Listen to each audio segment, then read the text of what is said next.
Well, hello, everybody. Hello, hello, hello. Welcome to Royal We Live Chat Monday night. So happy that you are here with me. Going to wait a few minutes here as we allow people to sign on, starting about 8 minutes later than I would like to, but that's okay because we are live with the Royal We Live Chat. And I'm so happy. And we're going to go ahead and start off with a phone call tonight. You're live on the Royal We. Can you hear me? I can hear you. You're live on the Royal We Live. Is that okay? That's okay. This is my first call. Right on. Well, you're the first live conversation on Royal We Live Chat. So thank you. Okay. Thank you for calling in. Let me gather. Okay. Let me gather my thoughts here. I was going to tell you that I don't always think that leaving a narcissist is always as easy as just going no contact and changing your phone number. I know somebody who Right. is in the cemetery now because that's what she tried to do. Oh, okay. And Excellent point. her husband was incredibly abusive to her. The red flags were all over, and he chained her and he burned her, and she escaped. And the long story short is he got put in jail, and Right. his mom bailed him out. Mm. And it seems to me like behind every narcissist that kills his wife or girlfriend is a mom that said, "My son is a good boy." Absolutely. Excellent point. And Excellent point. We know we know and this. We she know this for certain that one of the things that we know about narcissistic people, especially bullies, is that they do come from backgrounds where in typical families dynamics and structures where they can do no wrong, where the mothers do uh you know protect them. I've had run-ins where I have tried to sit down with I was having a difficult time with certain narcissistic behaviors of people, and I sat down with their parents, grandparents, try and talk to them. And it was a very interesting thing. Coming from you come from two different mentalities. From my side, I said, "Listen, I'm having a hard time with this individual." And one of the first things I said, which I shouldn't have, was, I feel bad if I'm doing anything wrong to cause this aggression, and I apologize if I've done anything, to bring that out. And I was trying to get out of them an acknowledgement that their sibling was also being kind of bullying and rude. And at the end of the conversation, the lady, it happened to be the grandmother, walked me out and said, "Kevin, I'm always going to defend my family." And I was like, "Oh, okay." It's very oh telling. gee, It's very telling. It is very telling. yeah. These types of narcissistic bullies, they have families that will oftentimes back them up. It doesn't matter if they have been convicted of murder and are in court. They will have their families there saying, "Oh, I don't get it. That's not my baby, and I don't even." You know what I mean? That's what this one did. He Crying ended and up killing. He yeah, ended up killing her. He killed her and killed himself. And now the children have no parents. And um, the system let her down too, because he should have never got out on bail. no, Not with what absolutely he not. did to her. No. Not with what he did to her. And I learned so much from you in this since I've been listening to you. That something that because I have a narcissistic husband, and he was actually diagnosed by taking a test. Mm-hmm. And I learned from you that I don't want to fit in with them. I I, I was always hurt because my kids and everybody shunned me, and that's okay because I'm not like them. Yeah, absolutely, absolutely. Well, it's been fun talking to you. I hope to call again. I'm surprised I got through. Yeah, well, I'm very, very, very happy, and I'm glad that you called. Thank you so much for calling in. Uh huh. Thank you. And Bye. all right, bye. Uh. Yeah. Bye. Bye. Yeah, no, absolutely. What an amazing, just revelation, something that we need to be reminded of, all of us, that narcissistic people tend to uh, get away with the things they do, especially if they drag you into their territory around their families. As I saw Mark on there say a minute ago, they're very tribalistic, which is very true. You have to be careful of the tribalistic family structures or whatever of narcissistic people. If you see this type of stuff going on, run for the hills. And when you go inside and you see that they get away with saying things, doing things, acting out in certain ways, run for the hills because they protect their own. And it is really weird that they will protect their own even in doing the most horrible things to other people. It makes absolute zero sense as to why they do not have the slightest bit of sense of justice, of compassion for humanity in general. It's just their family. And if their family hurts somebody else, oopsie, oh well. It is very, very, very, very unfortunate, very hard to deal with. Emily Hobbs says, isn't religion also tribalistic? Depends on what type of religion. And I mean, yes, it is. But I don't think the goal of religion is to go and hurt people on purpose for the malicious intent of satisfaction and then lie about it. You know, church may inadvertently hurt people because of a perceived judgment of their lifestyle, but that's different than taking a hammer to someone's physical head. You're live. We got a caller from Arizona. You're live on the Royal We. Nice cold Arizona. Cold Arizona. Yeah, I just want, Is it cold? well, it's not cold. I was gonna say. I'm not being nice. It's hot here. Okay. No, I just wanted to relate to your previous caller.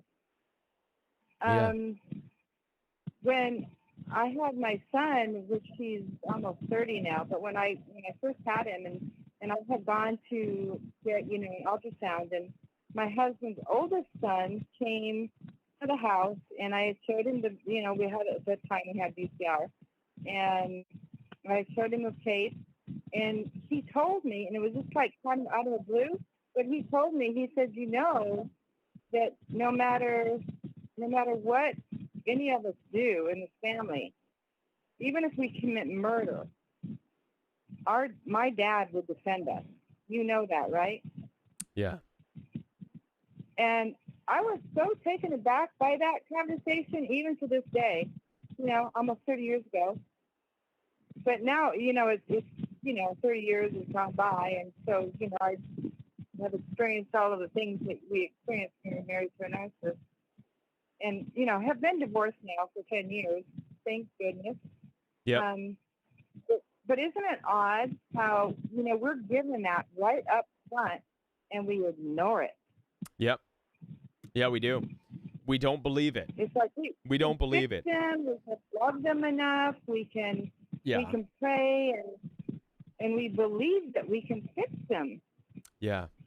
Just a lack of education. But that's what we're here now doing. It's a complete lack of education. It's not taught. And somebody in here brought up churches, for example. I think it was Emily started saying, isn't religion a form of that type of tribalism? I look at certain religions, for example, as looking to a higher power, correct? So if you answer to a higher power, chances are you're not going to do worldly atrocities, or you're going to strive not to. Now, we all know that narcissists hide in church. We know this. Psychopaths, they all hide in church. Many psychopaths, narcissists can hide as preachers and as cash-grabbing, whatever. We know this is true. But one of the areas I think that really let us down is, in fact, the church. And I believe they let us down by failing to help us understand the nature of tribalistic humanity. All you got to do, and this is one of the reasons Royal We Fellowship is around, because if you go to the Old Testament of the Bible, what you see is stories of people running and being navigated through various different dangerous tribes of people. That's really what it's about. It's how God navigated people around dangerous tribes. And many of God's people in the book of Genesis had to lie. You know, Abraham had to lie about his wife and say it was his sister. Yeah. Jacob had to lie. And when you look at the reasons why they lie, now it made sense. They lied to save their lives in many cases. Abraham lied to save his life because if he told people that this is my wife, they would kill him, and so that they Yeah. can get to his wife. So these are the things that we're not taught. We're taught instead, well, go love everybody, like you said, right? And keep loving them because you can change people with your love. And then what happens is we get into these family dynamics, we get introduced into narcissistic, tribalistic families, and they start to hurt you, they start to bully you. You think that you can go to the family to get help and say, you know, I'm seeing some things that aren't right, these things aren't fair. The family's going to say, F you, my family's perfect. If you've got a problem with Right. if you got a problem with my son who hits you, then you're the problem. You probably deserve it, Oh, yeah. right? And Yeah. like I said, this can go I all definitely heard that from his mom. Please don't hurt Yeah. my son. yeah, don't Yeah, hurt I my heard that son. from his mom. Bless her soul. She's gone now. But, you know, and I really had a very, I really loved this lady. She was a very, very kind lady. But the whole family was very much, I called them probably not nice, but they had a business in downtown, and it was quite a lucrative business, and it was in a cul-de-sac. And, you know, everybody lived in a home in the cul-de-sac, and they had the business on the main street behind it. And I used to call it the cul-de-sac because that's just what it appeared to be. A It cul-de-sac? was like a cult. Yeah. Yep. Cul-de-sac. Like you had to appear on the level of the approval list. You know, it was kind of like an invisible approval list by the leaders of the group, and the leaders were pretty clear. Right. But if you didn't qualify, then you were just, you know, undermined, disdained, ignored. You know, your birthday wasn't celebrated, but everybody else's was, you know, the big clocks and the huge gifts and the, you know, just a huge amount of celebration.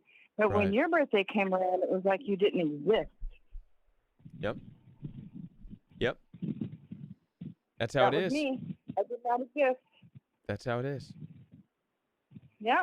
And it's why it's up to us as individuals to notice these things, to walk away from these things, to move on with our life, to make our own way, right? Find our chosen family, if you will. Right. I'm still looking for that family. I'm still looking. Yeah. And it's getting harder and harder. We're very disconnected as a society now, especially now with this a rise of narcissistic abuse and this and that. It's becoming more and more and more tribalistic, if you will, and people becoming distant and disassociated and very cautious. And there's good things about that, and there's bad things about that. I'm sure that would make an excellent video at some time, but it's where we're at. Right. Yes. Well, thank you for taking my call, Kevin. I'll let someone else call in. Right Thank on. you. Thank you for calling. Bye.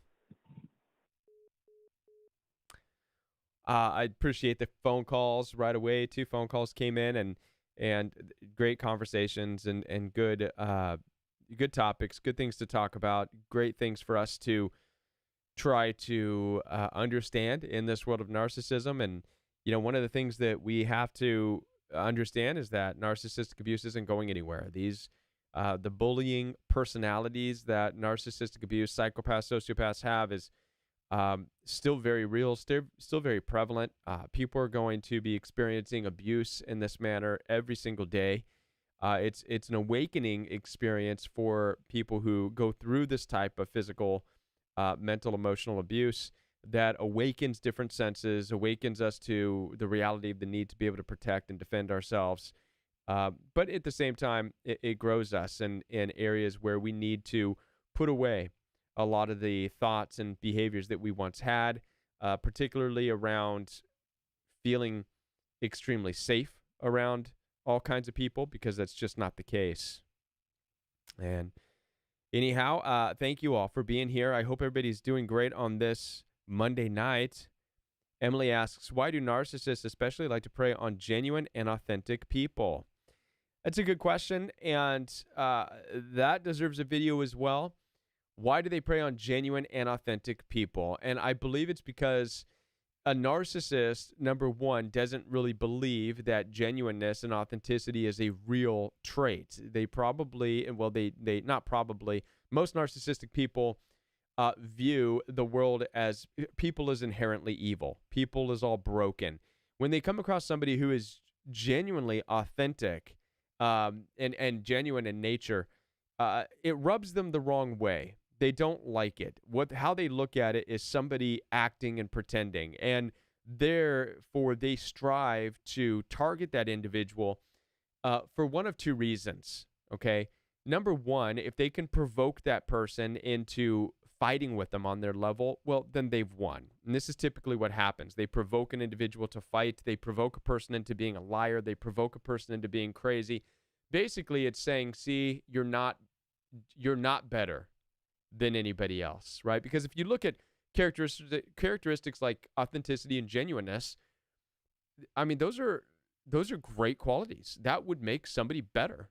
You know, being authentic, being genuine, that's something to strive for. So a narcissistic person feels threatened by somebody who presents themselves as authentic and genuine. A narcissistic person would say, how dare that person think they're better? I'm going to prove that they're not. And so they target that individual. Another thing is they know that it's a no-win situation, all right? Because when you target a genuine and authentic individual, unfortunately, a lot of people have the misconception that genuine and authentic means that you're a wuss and a rollover. And so a lot of us walk around with this attitude, we're genuine and authentic, which means we have to be harmless. We can't hurt anybody. You know, we won't. And that's unfortunate because we can absolutely be genuine and authentic and look a narcissist in the face and say, you're a narcissist. You're a psychopath. You're absolutely crazy. You are selfish and self-centered. And these would all be authentic, genuine things to say in the situation. But for some reason, many of us fall into this trap of thinking that, well, we're too authentic and genuine to talk like that. So I'm just going to keep my mouth shut. And I believe that most narcissistic people also know this. Psychopaths, sociopaths, narcissists, they know that people who look at themselves as genuine and authentic think of themselves as being too good to fight, too good to stand up for themselves. My response to this is this needs to be something that we look at carefully. We need to find ourselves in this place where we are not weak, but we are meek, where we know how to defend ourselves, but we choose not to in order to carry on with our lives, you know, live and let live type of thing. When I look at being challenged to fight, I tend to reserve. I have the attitude of I reserve the right to fight. What am I reserving it for? I think that all of us have a certain natural instinct to fight. I mean, it's just there. If someone were to break into my house and threaten my wife and kids, something inside of me would kick in. I'd do what I would have to do. Take some weapons, whatever, you know, and do what I would have to do. I think it's just natural. It's instinctual. And that's a very scary situation to be in, but I reserve it for that. I don't think it's worth it to fight because someone says the sky's blue and another person says, nuh-uh, it's turquoise. And where we see narcissistic people is that's where they live. They like to fight over things that make absolutely no sense. That you say the sky's blue, they say, nuh-uh, it's turquoise. You want to fight about it? And that's just how it is. It's crazy. Good question, though. Thank you for asking that question.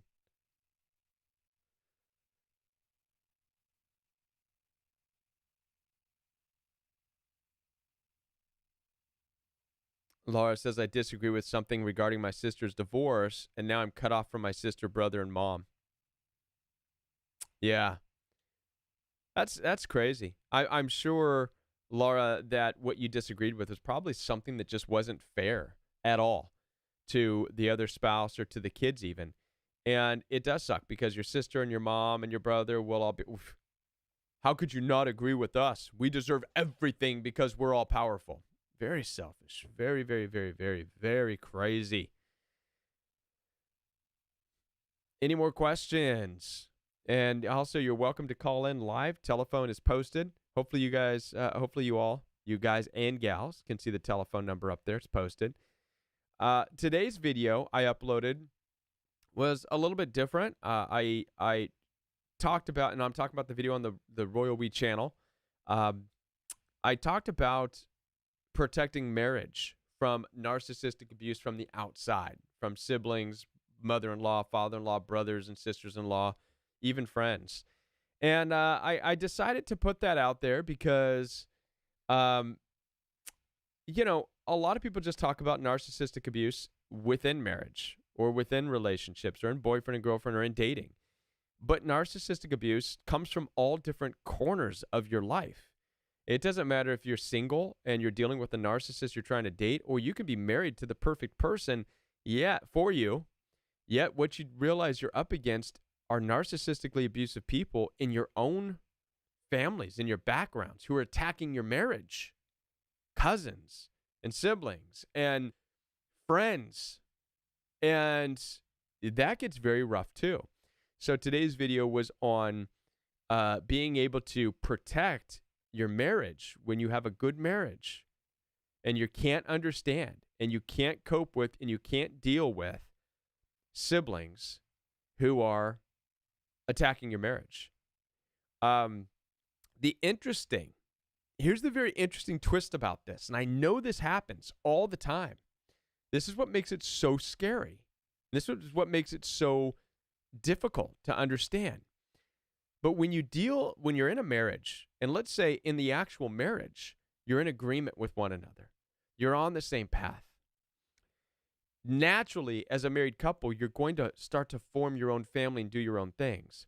If you're dealing with a narcissistic sibling, a mother-in-law or a father-in-law or brothers and sisters, what you'll notice is that they will look at your marriage and they will start to accuse the spouse of being narcissistic if they don't think that they're able to see their family member as much anymore.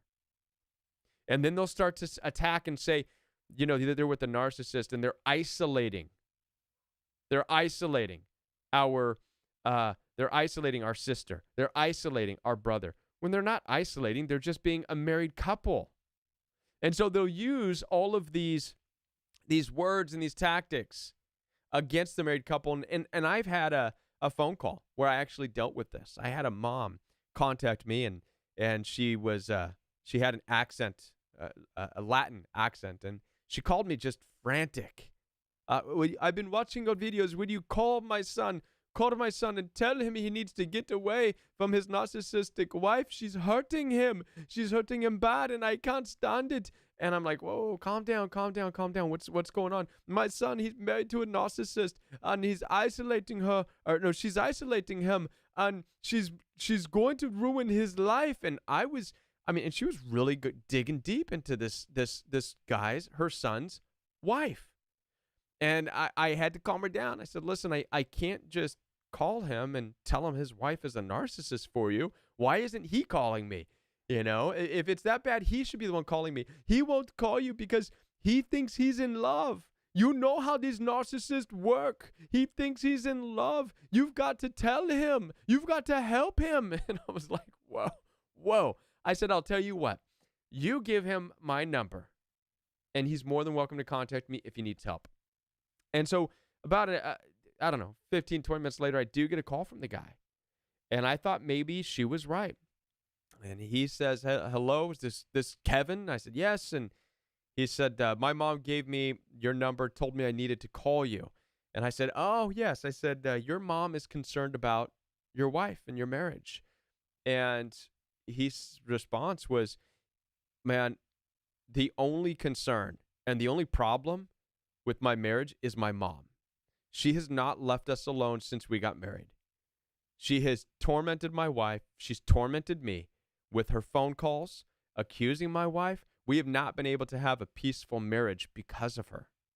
So the reason I'm telling you the story is because absolutely one of the tactics of controlling, manipulative, narcissistic people, even moms, dads, brothers, and sisters, is if they don't like that another person is taking away one of their own from their tribe, right? A tribalistic nature. If they don't like that, which by the way means they don't like marriage, they hate marriage, because marriage represents the breaking away and the formation of a new family, right? They hate that. And so they will absolutely attack that marriage as though that spouse is isolating what belongs to them, taking what belongs to them. And it could get very, very dramatic. It could get very tense. It could send the stress of the married couple through the roof, through the literal roof. It can become so disintegrating to the marriage because married couples don't expect that. Nobody plans for this when you get married. If there's one thing that marriage counselors and churches fail to tell people about marriage, it's this. You better prepare, because if you decide to start to separate yourself more from your family, you may trigger one or all of them in their tribalistic, narcissistic nature to attack and destroy your marriage. It's real. Pretty scary. Pretty scary stuff. So,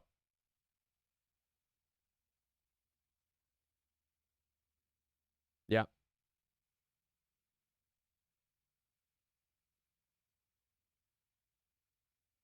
Anyhow, Tanya, thank you for your awesome support. Tanya is my biggest donor on Royal We Live chat. I always walk away somewhat richer, richer financially because of Tanya. Thank you so much, Tanya. Thank you. World War III. Oh, thank you, Tanya. I appreciate that. How about any more questions from anybody? Anything else to talk about? How's everybody else doing in here? Minnesota Jude, what's going on, man? How are you? How are you? How are you? I'll talk about tomorrow's video. Oh, well, here we go. We have some questions here. How does codependence within a family factor into this? It's a good question. I think that if you're codependent in a family, what's the biggest factor? Let's say if you're a codependent and you're the one that's getting married, you're going to have a difficult time separating from your family of origin. It's going to become very difficult. And also the narcissistic people will be able to manipulate the codependent one into making them feel guilty. And so that's what you got to worry about with the codependent. If you marry somebody who's a codependent and their family is narcissistic, they're going to have a hard time pulling away because they don't want to hurt their narcissistic. They don't want to see that rage. They don't want to hurt them. So that's what I would say. Watch out for that. Emily says, why would narcs in families target one marriage to destroy but leave other marriages alone? Is it because I was the main scapegoat? Couple of reasons. It could be because you were the main scapegoat. Yes. It could also mean because you and your particular, if you're married, that particular, as a family, you are doing things differently. You're pulling away more. As a scapegoat, you've always been different from the family. So really, it's not targeting your marriage. It's always been targeting you, right? They need that scapegoat. Whether you're married or not, you're still gonna be the scapegoat. Just when you're married now, you've dragged your husband or your wife into being a scapegoat with you. Now, for narcissistic families, they have double the fun, if you know what I mean. So the best thing to do in this situation is, if you've always been a scapegoat in a family, plan your escape. Plan your escape before you get married. That way you don't have to drag a spouse into that crazy nonsense family stuff. Mark asks, how do you address your child about no contact? Depends on how old the child is.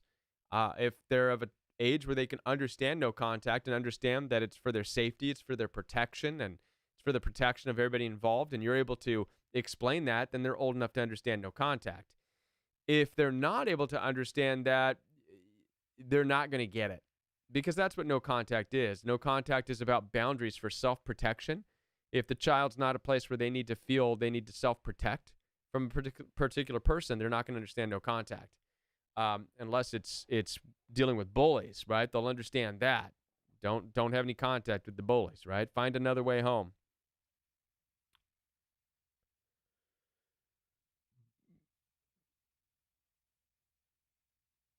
Yep. Yep. So that's that.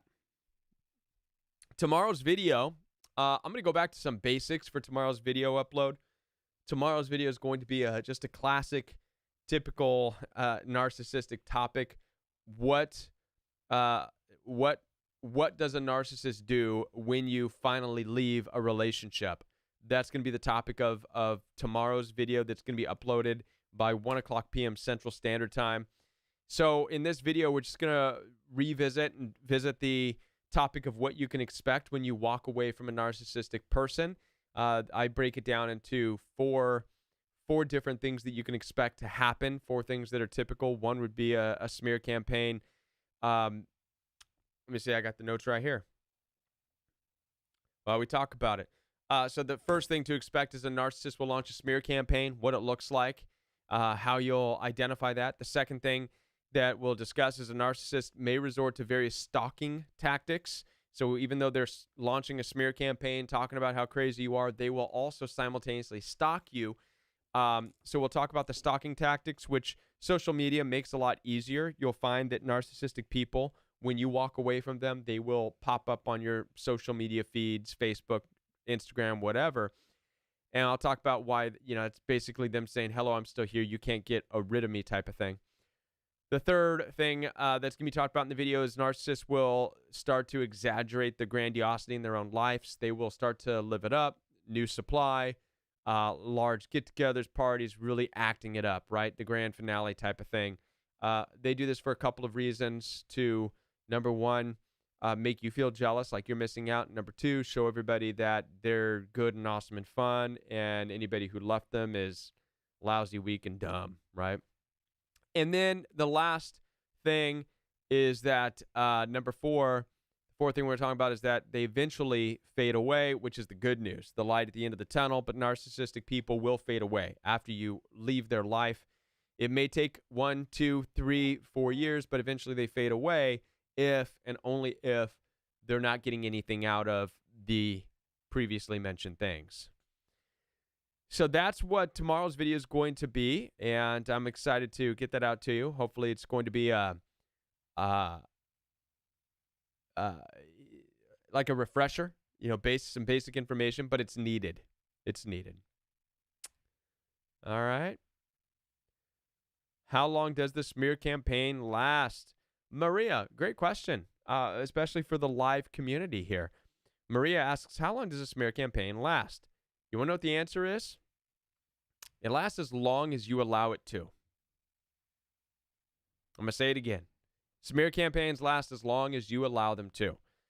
Understand that smear campaigns don't work without you being around, you being a target, you being in a place and a position where you're able to be smeared, meaning they have contact with you. The narcissist, the flying monkeys, all have you within reach. If they're able to get to you and you're not able to avoid them, get out from the situation, leave, walk away, move to a different city, state, town, whatever, then this smear campaign can last a while. The more you engage with it, the more you defend yourself, the more you fight back, this smear campaign just goes on and on and on. A smear campaign is not something where you can stand up and sit there and argue and yell back. It's not. Smear campaigns are purposefully manufactured for that reason. They're trying to get you to respond. It's a weird phenomenon. It's backwards, but when you defend yourself, when you engage, you're actually solidifying what the narcissist said.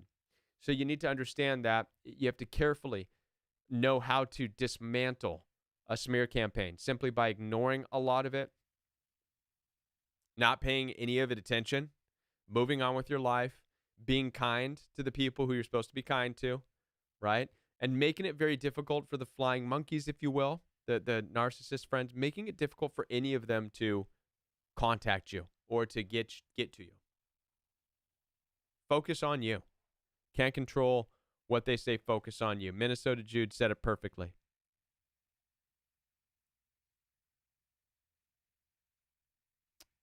Yep. Yeah, and Tanya brings up a good point.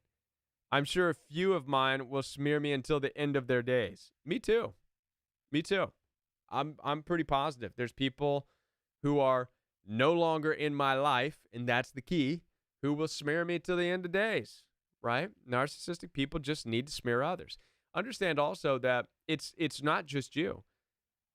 It feels heavily targeted, but narcissistic people are smearing everybody, anybody, all the time. You just happen to be one of the people who learned about it and noticed it was aimed at you. This is why, by and large, when you say how long does the smear campaign last, it lasts as long as you care about it. How about that? The smear campaign lasts as long as you care about it, which means you still care about them. You fix that issue, learning not to care about them anymore, and not to care about what they say, and not to care about their little smear campaign, you move on with your life then, right? And that's really what it's all about.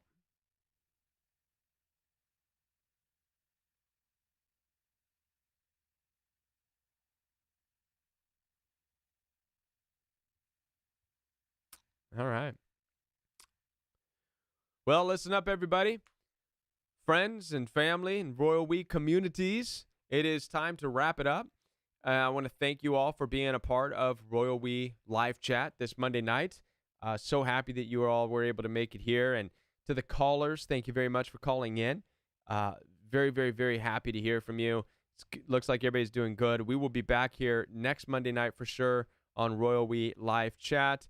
Saturday morning is Royal We Fellowship. So if you're not a part of Royal We Fellowship, come hang out with us Saturday morning. It's a different channel. It is the Royal We Fellowship channel, and which you can find the links to that channel down below.